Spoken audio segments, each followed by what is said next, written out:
Hello everyone, welcome back to my channel. आज की class में हम करने वाले हैं इंग्लिश ग्रामर का एक बहुत ही इंपॉर्टेंट टॉपिक जिसका नाम है कंडीशनल्स। ओके, कंडीशनल्स से हम क्या समझते हैं? कोई कंडीशन रखना, कोई शर्त रखना, राइट। टेंसेस में आपको पिछली वीडियो में कवर करा चुकी हूँ। अगर अभी तक आपने वो वीडियो नहीं देखी है तो पहले आप वो वीडियोस देख लीजिए, क्योंकि फिर आपके लिए टॉपिक को समझना बहुत ज्यादा ईजी हो जाएगा, आसान हो जाएगा। तो चलिए, कंडीशन के बारे में मैं आपको बता रही थी। कंडीशन का मतलब होता है शर्त रखना।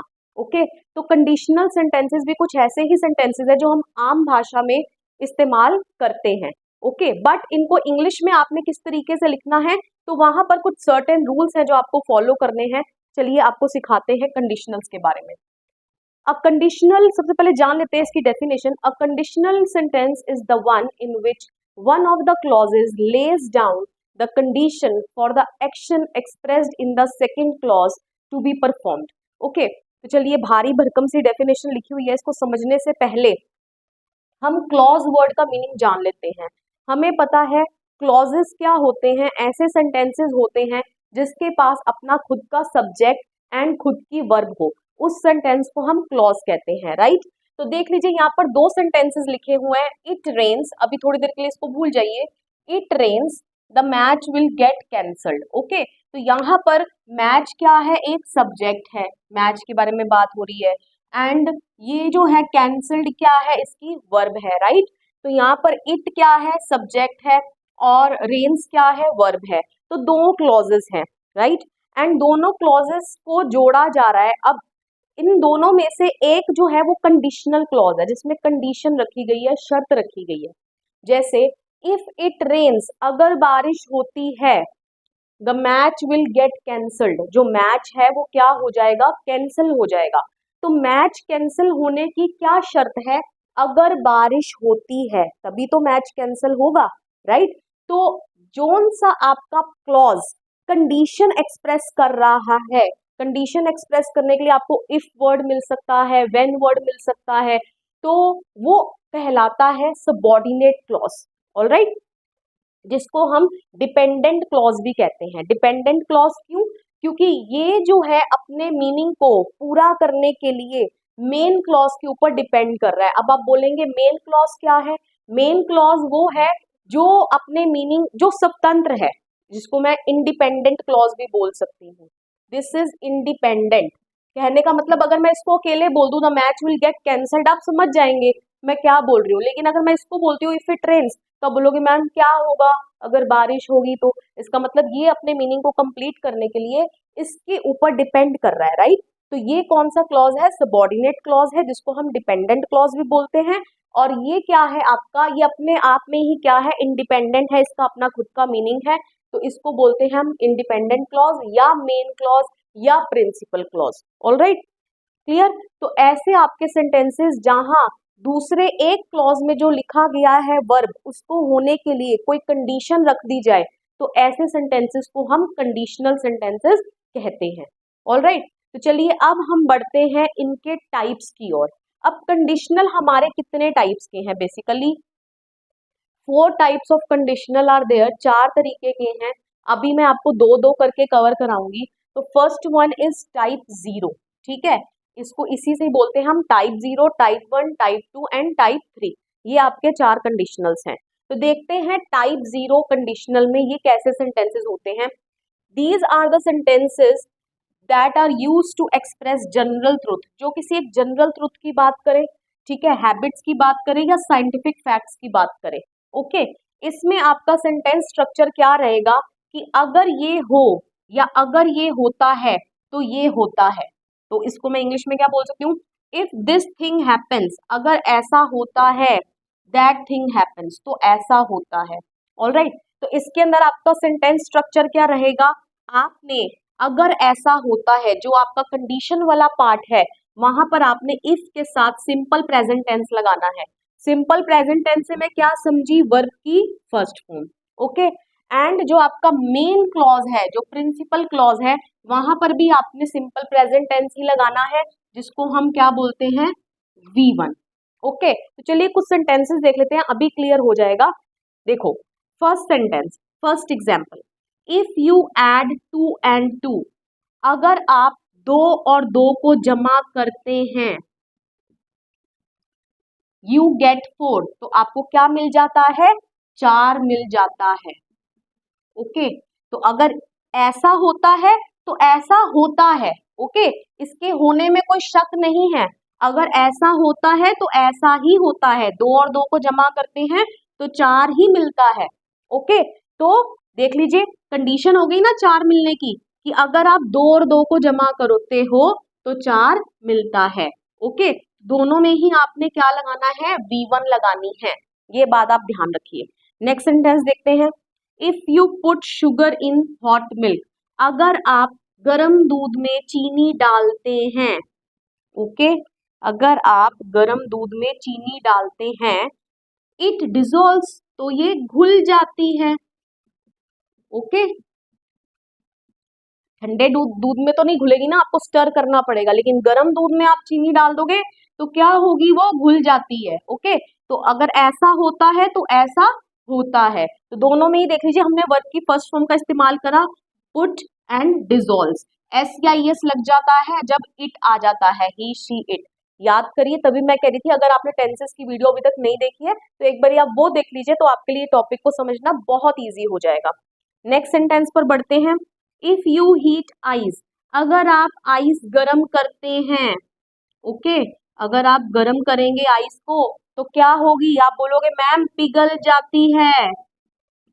ओके, तो इट मेल्ट्स, आइस गरम करते हैं तो आइस पिघल जाती है। तो ऐसा होता है तो ऐसा होता है। ओके, इफ इट रेन्स, अगर बारिश होती है, द ग्रास गेट्स वेट, तो घास जो है वो गीली हो जाती है। ओके, तो देख लीजिए, तो घास के गीले होने की क्या शर्त है? अगर बारिश होती है, राइट? तो ये आपका क्या हो गया? मेन क्लॉज हो गया, और ये आपका क्या हो गया? सबऑर्डिनेट क्लॉज हो गया। ऑलराइट, तो देख लीजिए, अगर ऐसा होता है तो ऐसा होता ही है, इसके होने में कोई डाउट नहीं है। Okay, next sentence. If you freeze water, तो अब मेरे कहने से पहले आप खुद ही बता दीजिए, आई होप सो आपको क्लियर हो ही गया होगा। इफ यू फ्रीज वाटर, अगर हम पानी को जमाते हैं, फ्रीज करते हैं, तो इट बिकम्स अ सॉलिड, तो वो सॉलिड बन जाता है। ओके, तो अगर ऐसा होता है तो ऐसा होता ही है। If you mix red and blue, अगर आप रेड एंड ब्लू कलर को मिक्स करते हैं, यू गेट पर्पल, तो आपको कौन सा कलर मिलता है? पर्पल। ओके, तो इसके होने में कोई डाउट नहीं है, ऐसा करते हैं तो ऐसा होता ही है। If plants don't get enough water, अगर प्लांट्स को ज्यादा पानी नहीं मिलता है, इनफ वाटर नहीं मिलता है जितना उनको चाहिए, दे डाई, तो वो मर जाते हैं। ओके, तो ये नेगेटिव में हो गया, तो घबराना नहीं है तो हमारा सिंपल प्रेजेंट टेंस ही। और मैंने आपको सिंपल प्रेजेंट टेंस याद करिए, रूटीन सेंटेंसेस जहां पर ही शी इट के साथ क्या हो जाता है? हम एस या ई एस लगा देते हैं वर्ब की फर्स्ट फॉर्म के साथ, और बाकियों के साथ हम क्या लगाते हैं? जितने भी हमारे सब्जेक्ट रह जाते हैं सिर्फ V1 लगाते हैं। तो इनके साथ डू नॉट लगता है नेगेटिव बनाते हो, और इनके साथ डज नॉट लगता है। तो देख लीजिए, यहाँ पर डू नॉट लगेगा क्योंकि प्लांट्स बहुत सारे हैं ना, तो ही शीट के साथ ही आता है डज।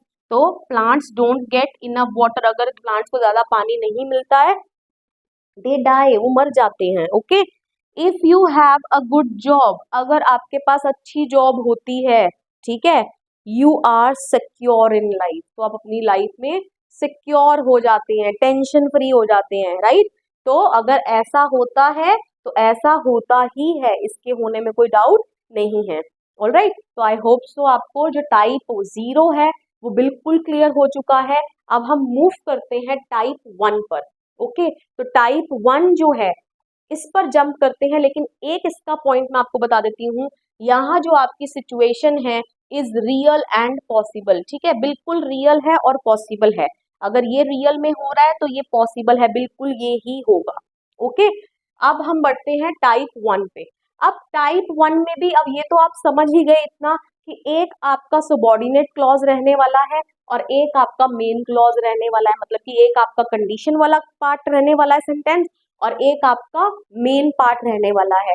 ओके, तो यहाँ पर क्या होगा, जिसको हम बोलते हैं टाइप 1 को फ्यूचर कंडीशनल, इसे हम क्या बोलते हैं, let me change the pen, इसे हम बोल देते हैं फ्यूचर कंडीशनल।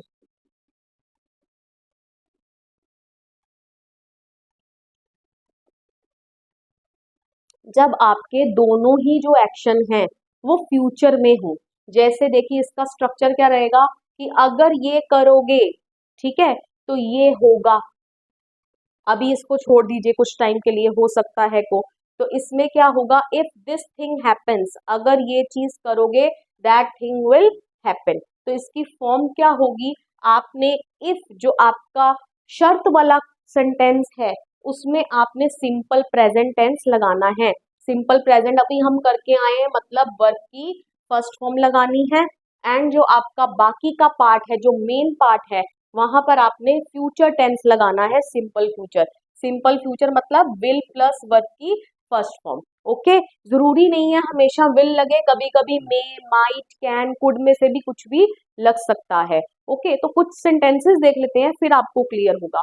देख लीजिए, फर्स्ट सेंटेंस है, अगर बारिश होगी तो मैं ऑफिस नहीं जाऊंगा।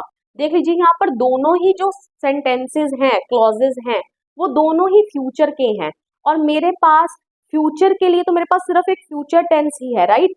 नहीं तो अगर मैं आपको रिकॉल कराऊं, मैंने आपको एक ऐसे सेंटेंसेस कराए थे कि मेरे पहुंचने से पहले वो वहां आ चुकी थी।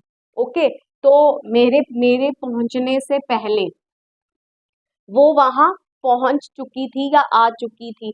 तो पहले क्या काम हुआ, मैं तो बाद में पहुंची, वो पहले आ चुकी थी, तो दोनों ही पास्ट के हैं। तो जो पहले एक्शन होता है वहां हम हैड प्लस V3 का इस्तेमाल करते हैं, है ना। तो हम क्या लिख देंगे कि she had reached there before I reached there. ठीक है, she had reached there already before I reached there, मतलब कि मेरे वहां पहुंचने से पहले वो वहां पहुंच चुकी थी। ओके, तो दोनों ही पास्ट के थे, और मेरे पास पास्ट को एक्सप्रेस करने के लिए दो अलग अलग टेंसेस हैं, एक तो हैड प्लस V3 और एक V2। लेकिन अब ये मैंने आपको क्यों बताया, अब यहाँ पर मेरे दो फ्यूचर के सेंटेंस जो है वो लिखे हुए हैं, और फ्यूचर तो मेरे पास सिर्फ एक ही है। तो मैं कैसे क्या करूं कि मैं अब दोनों को तो विल लगाकर नहीं लिख सकती हूँ।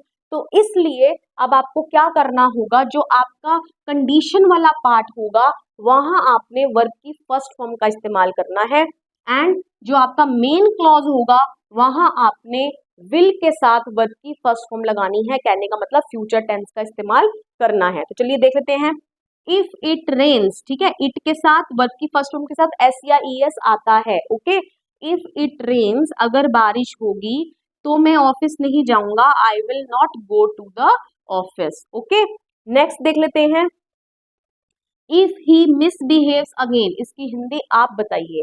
अगर वो अब दोबारा से मिसबिहेव करेगा, okay, I will dismiss him, तो मैं उसे डिसमिस कर दूंगी, लेकिन नौकरी से ही निकाल दूंगी। Okay, if you drop that glass, अगर तुम इस ग्लास को ड्रॉप कर दोगे, गिरा दोगे, इट माइट ब्रेक, तो ये टूट जाएगा या ये टूट सकता है। ओके, तो देख लीजिए, ये जो मैंने बोला था ना कि अभी इस पर रुक जाइए, जब भी सकता है हम बोलते हैं ना, तो उसमें आपका मे, माइट, कैन, कुड में से कुछ भी लग सकता है। ओके, तो यहाँ पर आपका सेंटेंस स्ट्रक्चर क्या रहेगा, अगर ये करोगे तो ये होगा या ये हो सकता है। ओके, तो यहाँ पर ऐसा नहीं है, यहाँ पर तो ऐसा करते हैं तो ऐसा ही होता है, लेकिन यहाँ हम बोल सकते हैं कि ऐसा होगा या हो सकता है। तो if you drop that glass, अगर आप इस ग्लास को ड्रॉप कर दोगे तो हो सकता है ये ग्लास जो है वो टूट जाए। ठीक है, तो इट माइट ब्रेक। अब मैंने आगे कुछ सेंटेंसेस लिखे हैं, इन्हें आप मेरे साथ कन्वर्ट कीजिए। आई होप सो आपको क्लियर हो गया है। टाइप 1 जिसे हम फ्यूचर कंडीशनल बोलते हैं। तो चलिए करते हैं, अगर तुम गन नहीं गिराओगे तो मैं तुम्हें शूट कर दूंगा। बोलते हैं ना अक्सर ऐसे सेंटेंसेस, अगर गन नहीं गिराओगे तो शूट कर दूंगा। ओके, तो अब ये आपका, पहले तो आप ये पहचानिए कि आपका कंडीशन वाला सेंटेंस कौन सा है। तो ये वाला है कंडीशन वाला सेंटेंस, ठीक है, जिसको हम सबऑर्डिनेट क्लॉज बोलते हैं। तो यहाँ आपने वर्ब की फर्स्ट फॉर्म लगानी है, ठीक है। और नेगेटिव है, नेगेटिव में डू नॉट लगता है या डज नॉट लगता है सिंपल प्रेजेंट में। ओके, तो वो मैंने आपको बताया ही है अभी कि कहाँ डू नॉट लगाते हैं और कहाँ डज नॉट लगाते हैं। तो चलिए करते हैं, क्या हो जाएगा, इफ यू डू नॉट, ठीक है, मैंने अभी कंप्रेस्ड फॉर्म लिख दी, आप डू नॉट भी लिख सकते हैं। If you do not drop the gun, तो मैं तुम्हें शूट कर दूंगा, I will shoot you. Okay, next करते हैं, अगर तुम यहां से नहीं जाओगे मैं पुलिस को बुलाऊंगा, ठीक है। कंडीशन वाला सेंटेंस कौन सा है, ये वाला, अगर तुम यहां से नहीं जाओगे, तो करिए मेरे साथ, अगेन नेगेटिव हो गया, if you do not leave, okay, leave मतलब यहां से चले जाना, ठीक है। If you do not leave I will call the police. Okay, जो आपका मेन क्लॉज है वहां पर आपने विल के साथ वर्ब की फर्स्ट फॉर्म का इस्तेमाल करना है। ओके, नेक्स्ट सेंटेंस, अगर वह तुम्हारा साथ देगा तो तुम जीत जाओगे। ओके, हम कहते हैं ना कि अगर उसने उसका साथ दिया, ठीक है, तो वो जीत जाएगा, ठीक है। तो अगर वह तुम्हारा साथ दे या देगा तो तुम जीत जाओगे। ओके, तो if he supports you, okay, अगर वो तुम्हें सपोर्ट करेगा, ठीक है, या तुम्हारा साथ देगा तो तुम जीत जाओगे, यू कुड विन, ठीक है, या तुम जीत जाओगे या तुम जीत सकते हो। ओके, हो सकता है फिर तुम जीत जाओ, ठीक है, तो यू कुड विन, तो आप कुड लगा दोगे। ओके, अगर जीत जाओगे तो you would win, would win मतलब जीत जाओगे, कुड विन मतलब जीत सकते हो। ओके, आई होप सो आपको टाइप 0 एंड टाइप 1 में कोई दिक्कत, कोई डाउट नहीं रह गया है। अब हम करेंगे आगे के दो कंडीशनल्स।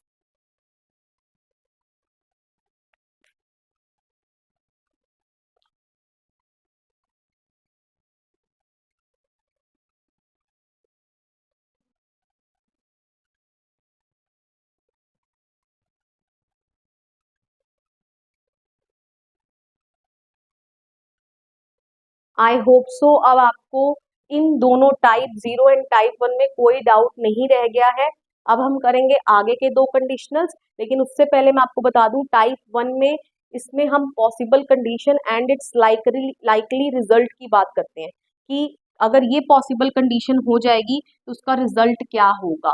Okay, clear. चलिए अब करते हैं आगे के दो कंडीशनल्स। फर्स्ट कंडीशनल टाइप 0 आपको करवा चुकी हूँ, टाइप 1 कवर करा चुकी हूँ, अब हम करेंगे टाइप 2। टाइप 2 कंडीशनल जो है ये होता है प्रेजेंट इमेजिनेशन, जब आप प्रेजेंट में कोई चीज इमेजिन कर रहे हो। ओके, तो सेंटेंस देख लीजिए कैसे होंगे यहाँ पर, अगर ये होता तो वो हो जाता या हो पाता। ओके, तो अगेन दो क्लॉजेस रहेंगे, एक रहेगा आपका कंडीशनल क्लॉज जिसमें शर्त रखी जाएगी जिसको हम सबऑर्डिनेट क्लॉज बोलते हैं, और एक रहेगा आपका मेन क्लॉज। ओके, तो देखते हैं यहाँ पर आपने किस तरीके से सेंटेंस स्ट्रक्चर को फ्रेम करना है। इफ के साथ जो आपका कंडीशन वाला सेंटेंस है उसमें आपने इफ के साथ सिंपल पास्ट टेंस का इस्तेमाल करना है। सिंपल पास्ट टेंस क्या हुआ, मतलब वर्ब की सेकेंड फॉर्म। ओके, एंड जो आपका मेन क्लॉज है वहां आपने या वुड का इस्तेमाल कर सकते हैं या कुड का इस्तेमाल कर सकते हैं। कुड का इस्तेमाल तब करेंगे जब मैं ये कर पाता। ओके, एंड वर्ब की फर्स्ट फॉर्म साथ में लगेगी। ओके, तो ये सेंटेंसेस सारे ऐसे होते हैं जो हाइपोथेटिकल कंडीशन बताते हैं। हाइपोथेटिकल कंडीशन मतलब एजम्पशन, आप कोई चीज अज्यूम कर रहे हो कि अगर ऐसा होता तो मैं ये कर लेता, अगर ऐसा होता तो मैं वहां चला जाता। Okay, but not impossible to happen, लेकिन ऐसा नहीं है कि वो कंडीशन जो है ऑलवेज हैपन नहीं हो सकती, उसके चांसेस हो भी सकते हैं होने के। ओके, तो देखो फर्स्ट सेंटेंस, अगर मैं अमीर होती मैं गरीबों की मदद करती, तो ये मैं प्रेजेंट में इमेजिन कर रही हूँ कि अगर मैं अमीर होती तो मैं क्या करती, मैं गरीबों की मदद करती। ओके, तो ये मेरी प्रेजेंट इमेजिनेशन है। तो यहाँ पर मैं क्या लिखूंगी, if I were rich. Okay, अगर मैं अमीर होती, वैसे आई के साथ वॉज लगता है। ओके, लेकिन हाइपोथेटिकल कंडीशन में, इस कंडीशनल में आपको आई के साथ हमेशा वर लगाना है। Okay, if I were rich I would help the poor. Okay, I hope so clear हो गया है। नेक्स्ट आप मेरे साथ खुद फ्रेम करके देखिए, अगर मेरे पास गन होती, ठीक है, मैं प्रेजेंट में इमेजिनेशन कर रही हूँ कि अगर मेरे पास गन होती मैं तुम्हें गोली मार देती। Okay, if I had a gun. Had क्यों आया, वर्ब की सेकंड फॉर्म ही तो है हैड, ठीक है, और यहाँ पर आपने सिंपल पास्ट टेंस इस्तेमाल करना है, मतलब वर्ब की सेकंड फॉर्म इस्तेमाल करनी है, तो मैं हैड का इस्तेमाल कर सकती हूँ। Okay, if I had a gun I would shoot you. I think so this is clear. Next example देखते हैं, अगर मैं पक्षी होती तो आकाश में उड़ती। अगेन प्रेजेंट में मैं इमेजिन कर रही हूँ कि अगर मैं पक्षी होती तो मैं आकाश में उड़ती। तो इफ आई, बताइए, वर लगाऊंगी, right. If I were a bird I would fly in the sky. Okay, next sentence, अगर मेरे पंख होते तो मैं तुम्हें मिलने आ जाती। अगेन प्रेजेंट की इमेजिनेशन चल रही है। ओके, अगर मेरे पंख होते, if I had wings I would come to meet you. Okay okay, देख लीजिए, मैंने यहाँ पर वुड के साथ हमेशा जो भी फॉर्म लग रही है वर्ब की फर्स्ट फॉर्म लग रही है। यहाँ पर भी वुड के साथ फ्लाई, वुड के साथ शूट, वुड के साथ हेल्प, वर्ब की फर्स्ट फॉर्म का ही इस्तेमाल हो रहा है। ओके, नेक्स्ट आप खुद करके देखिए, अगर मैं इंग्लिश या अंग्रेजी बोलनी सीख लेती तो मुझे यह नौकरी मिल जाती। ओके, अगेन मैं प्रेजेंट में इमेजिनेशन कर रही हूँ कि अगर मैं इंग्लिश बोलनी सीख लेती तो मुझे ये नौकरी मिल जाती। ओके, तो if I had, sorry, had नहीं आएगा यहाँ पे, क्या आएगी, वर्ब की सेकेंड फॉर्म। ठीक है, इफ वाले पार्ट में देख लीजिए, थोड़ा सा दिमाग लगा के करिए। If I learn to speak English तो क्या होता, तो मुझे ये नौकरी मिल जाती। I would get this job. Okay, तो देख लीजिए कितने इजी हैं ये कंडीशनल सेंटेंसेस, कुछ मुश्किल नहीं है। थोड़ा सा आपको रूल ध्यान में रखना है कि अगर प्रेजेंट कंडीशनल हुआ तो आपको इफ वाले के साथ वर्ब की सेकंड फॉर्म लगानी है, एंड जो मेन क्लॉज है वहां आपको या वुड लगाना पड़ सकता है या कुड लगाना पड़ सकता है साथ में वर्ब की first form. Okay, and always जरूरी नहीं है कि जो आपका मेन क्लॉज है वो इम्पॉसिबल टू हैपन, ऐसा जरूरी नहीं है कि ऑलवेज इम्पॉसिबल ही होगा। जैसे if I were rich I would help the poor, तो ये बिल्कुल क्या इम्पॉसिबल नहीं है कि अगर आप अमीर होते तो ऑब्वियसली आप अमीरों गरीबों की मदद कर लेते। ओके, चलिए अब बढ़ते हैं टाइप 3 पर। अब टाइप 3 हमारे कंडीशनल सेंटेंसेस कौन से होते हैं, ठीक है, थोड़ा से इससे मिलते जुलते हैं, लेकिन एक डिफरेंस है जो आपको बिल्कुल, आप सेंटेंस पढ़ेंगे आप समझ जाएंगे कि ये टाइप 2 है या टाइप 3 है। ओके, देखिए यहाँ पर भी हाइपोथेटिकल कंडीशन जो है वो बताई जाती है, वही अजम्पशन आप एज्यूम कर रहे हैं, ठीक है, कि कोई चीज अगर ऐसी होती, लेकिन वो हाइपोथेटिकल कंडीशन किसमें है, पास्ट में है, बल्कि बीते हुए कल में है, एंड जब वो कल वो चीज बीत ही चुकी है तो इज इम्पॉसिबल टू हैपन, तो उसका होना जो है वो क्या है, इम्पॉसिबल है, वो चीज अब हो ही नहीं सकती। ओके, तो ये टाइप 3 सेंटेंस में आपको कैसा मिलेगा, यहाँ पर आपका प्रेजेंट इमेजिनरी था, यहाँ पर आपका पास्ट इमेजिनरी होगा। आप पास्ट की कोई चीज के बारे में इमेजिनेशन कर रहे हैं। ओके, एंड अब वो बीत चुका है तो अब उसका जो आउटकम आप बता रहे हैं अब उसका होना बिल्कुल इम्पॉसिबल है। ओके, तो इस केस में आपका स्ट्रक्चर क्या रहेगा, जो आपका इफ क्लॉज है, मतलब कि जो आपका सबॉर्डिनेट क्लॉज है, शर्त वाला क्लॉज है, वहां आपने पास्ट परफेक्ट का इस्तेमाल करना है। पास्ट परफेक्ट होता है हैड प्लस V3। ओके, मैं यहाँ लिख देती हूँ। ओके, हैड प्लस V3 आपने लगाना है। एंड जो आपका मेन क्लॉज है, जो वहां पर आपने वुड हैव के साथ वर्ब की थर्ड फॉर्म लगानी है, या कुड हैव के साथ वर्ब की थर्ड फॉर्म लग सकती है। कुड हैव कब लगेगा, जब आप ये लिखते कि मैं कर पाता या कर सकता था। Okay, otherwise would have. देखिए क्या रहेगा कि अगर ये हुआ होता, ओके, तो यह हो गया होता, या तो मैं ये कर पाता, तो मैं ये कर सकता था। तो ये स्ट्रक्चर रहेगा। चलिए फटाफट से देख लेते हैं। अगर सचिन इंडिया के लिए खेला होता तो हम मैच जीत जाते। ओके, तो यहाँ पर क्या पता चल रहा है कि ना सचिन इंडिया के लिए खेला और ना ही इंडिया मैच जीता। इसका मतलब पास्ट में दोनों चीजें हो चुकी हैं। तो अब यहाँ पर आपको पता चल जाएगा कि यहाँ पर आपने टाइप 3 का इस्तेमाल करना है। तो बिल्कुल देरी नहीं करनी है, फटाफट से थोड़ा सा दिमाग लगाइए और करिए। इफ वाले के साथ had plus V3। If Sachin had played for India, then क्या हुआ होता, we would have won the match. Okay, तो हम क्या होते, तो हम मैच जीत जाते। ओके, अगर मैं ये बोलती तो हम मैच जीत सकते थे, इस तरीके से भी लिखा हो सकता है। तो बस यहाँ पर आपने वुड हैव की जगह पे क्या कर देना है, कुड हैव। ओके, तो क्या हो जाएगा, we could have won the match. Okay, simple. चलिए मूव ऑन करते हैं नेक्स्ट सेंटेंस पर। अगर मैंने तुम्हें देखा होता तो मैं तुम्हें बुला लेता। इसका मतलब ना मैंने तुम्हें देखा और ना मैंने तुम्हें बुलाया, तो ये दोनों ही चीजें क्या है, पास्ट में हो चुकी हैं और अब इसका होना इम्पॉसिबल है, राइट। तो कौन सा है कंडीशनल, टाइप 3। तो हम किस तरीके से चेंज करेंगे, if I had seen you. ठीक है, अगर मैंने तुम्हें देखा होता, I would have called you. Okay, verb की थर्ड फॉर्म आपको पता होनी चाहिए। तो I would have called you, अगर मैंने तुम्हें देखा होता तो मैं तुम्हें बुला लेता।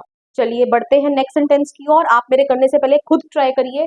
अगर उसने मेहनत की होती वह पास हो जाता। ओके, इसका मतलब ना उसने मेहनत करी ना वो पास हुआ। इसका मतलब दोनों ही चीजें पास्ट में हो चुकी हैं, पास्ट इमेजिनरी है।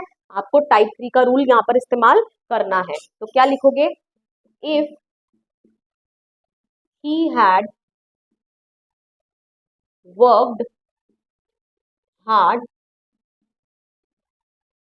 he would have passed। Okay, कि अगर उसने मेहनत की होती तो वह पास हो जाता। ओके, नेक्स्ट सेंटेंस, अगर तुमने मेरी ऑफर एक्सेप्ट कर ली होती तो तुम आज अच्छी पोजीशन पर होते। इसका मतलब ना आपने मेरी ऑफर एक्सेप्ट करी और ना आज आप अच्छी पोजीशन पर हो, तो आप पास्ट की बात को इमेजिन कर रहे हो। तो टाइप 3 करिए इसको कन्वर्ट। इफ you had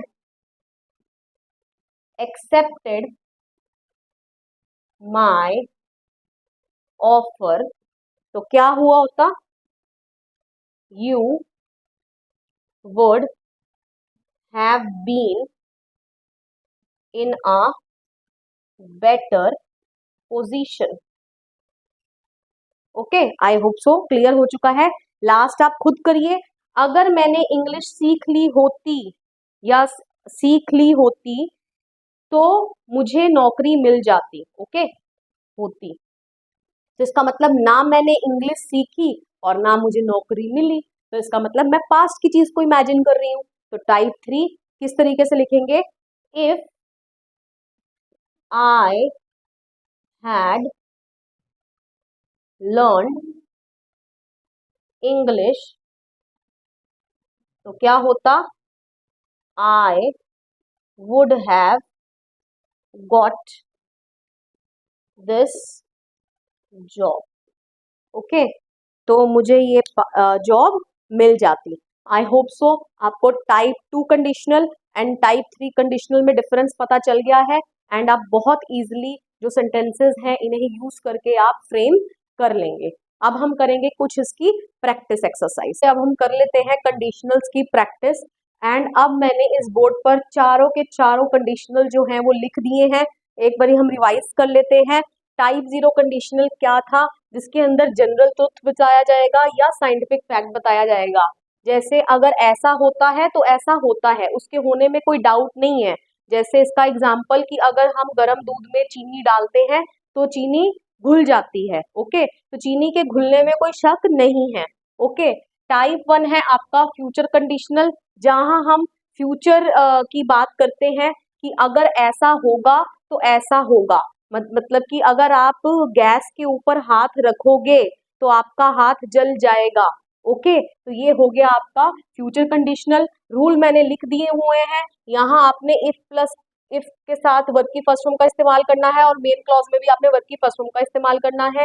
यहाँ आपने इफ क्लॉज में वर्ब की फर्स्ट फॉर्म का इस्तेमाल करना है एंड मेन क्लॉज में आपने विल, कैन, मे, माइट के साथ कुछ भी आ सकता है और वर्ब की फर्स्ट फॉर्म का इस्तेमाल करना है। देन आ जाएगा हमारा टाइप 2, जिसको हम बोलते हैं प्रेजेंट इमेजिनरी। जब आप प्रेजेंट में कोई चीज इमेजिन कर रहे हो, जैसे अगर मेरे पास पैसे होते तो मैं कार खरीद लेती। ओके, तो ये हो गया आपका प्रेजेंट इमेजिनरी मतलब टाइप 2। इसको आप किस तरीके से फ्रेम करेंगे, जो आप इफ क्लॉज जो है आपका कंडीशन वाला सेंटेंस है वहां आप इफ प्लस वर्ब की सेकेंड फॉर्म लगाएंगे एंड जो आपका मेन क्लॉज है वहां आप वुड या कुड में से कोई भी एक इस्तेमाल हो सकता है डिपेंडिंग अपॉन द सेंटेंस, उसके साथ वर्ब की फर्स्ट फॉर्म का इस्तेमाल करेंगे।